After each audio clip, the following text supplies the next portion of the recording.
आज की शुरुआत करी सुबह उठकर। उठने का मूड तो था नहीं, लेकिन उठना पड़ेगा भाई। उठने के बाद मैं बिस्तर को करने लगा था इकट्ठा।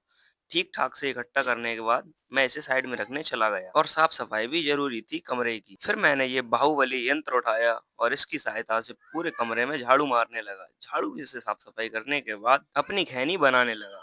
खैनी को अच्छे से रगड़ने के बाद इसकी मार-पिटाई की और फिर मुँह में डाल ली।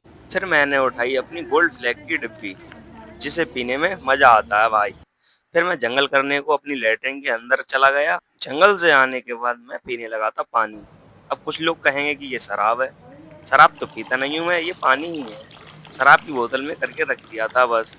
अगर पता चल गया मेरे पापा को, तो मेरी बैंड बजा देंगे, पिछवाड़ा लाल कर देंगे और मम्मी मारेंगी सो अलग।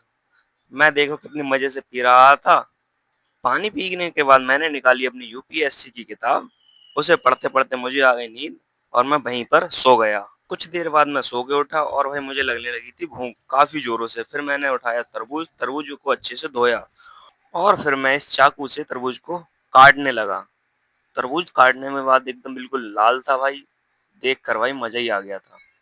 आप लोग भी देख सकते हैं, पूरा तरबूज एकदम लाल है। देखने के बाद भाई मज़ा आ गया एकदम। मैं काफ़ी थका हुआ था, इसीलिए वहीं बैठ गया और ये तरबूज मैंने काटा फिर अपने फेस पे लगाया, क्योंकि भाई अगर ये फेस पे लगाते हैं तो दाने नहीं निकलते। मेरे लिए बहुत अच्छा रिजल्ट था और फिर मैं तरबूज खाने लगा। तरबूज खाते-खाते मज़ा आ गया था भाई एकदम। थोड़ी देर बाद मैं घर से बाहर आने के बाद तरबूज खाने लगा। तरबूज खाते-खाते भाई मज़ा आ गया। फिर मैंने तरबूज को अंदर से खाली कर लिया और भाई उसमें भर लिया था पानी। पानी पीने के बाद मज़ा ही आ गया भाई एकदम। और फिर मैंने इस तरबूज के खोखले को ही चाँद पर लगा लिया। कैप का बजट तो है नहीं, इसीलिए इसी से शांति करनी और मैं आ गया फिर अपने आम के पेड़ पर। वहाँ से मैंने एक आम तोड़ा और इसे छीलने लगा। आम को छील रहा था हल्के-हल्के, क्योंकि भाई मुझे जल्दी-जल्दी छीलना आता नहीं है। फिर थोड़ी ही देर में काफ़ी छिल गया था और लास्ट में आपको दिखा दूँ भाई, इतना लंबा छिलका हो गया था इसका। देख सकते हैं आप लोग। इसका साइज़ तो मुझे बुर्ज खलीफा से भी बड़ा लग रहा था। फिर मैंने आम को काटा चाकू की सहायता से। आम तो कट चुका था अपना, देख सकते हैं आप। फिर मैंने इसे हल्के-हल्के पीस में काट के रख लिया था और फिर टेस्ट करने लगा। टेस्ट करने में मज़ा आया। भाई मैं अपनी बहन के मारे कर रहा था, फिर पता चला बहुत ज़्यादा खट्टा था, मुझे खा ही नहीं मिला। फिर भाई बिरयानी का टाइम हो गया, फिर मैं बनाने लगा था बिरयानी। प्याज काट दी थी, सोयाबीन की बरी को मैं कढ़ाई पे रख के उबाल रहा था भाई।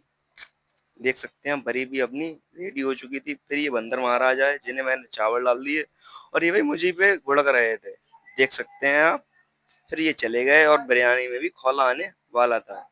देख सकते हैं बिरयानी रखी है अपनी कढ़ाई पे। कुछ ही देर में बिरयानी हो जाएगी रेडी, फिर खाएंगे भाई मजे से। अभी तो इसमें चावल डालने की बारी है। चावल तो डाल दिए थे, अब इन्हें खगोऊंगा मैं, क्योंकि भाई चावल उसमें रह गए चिपके हुए। फिर मैंने उन्हें छुटाया झापड़ मार मार के। अब भाई कुछ देर में चावल भी अपने रेडी थे और फिर मैंने इन्हें अच्छी तरह से खगो दिया। देख सकते हैं आप लोग कितने प्यारे लग रहे हैं देखने में। फिर बिरयानी हो गई रेडी, हमने खाया और भाई मजा आ गया।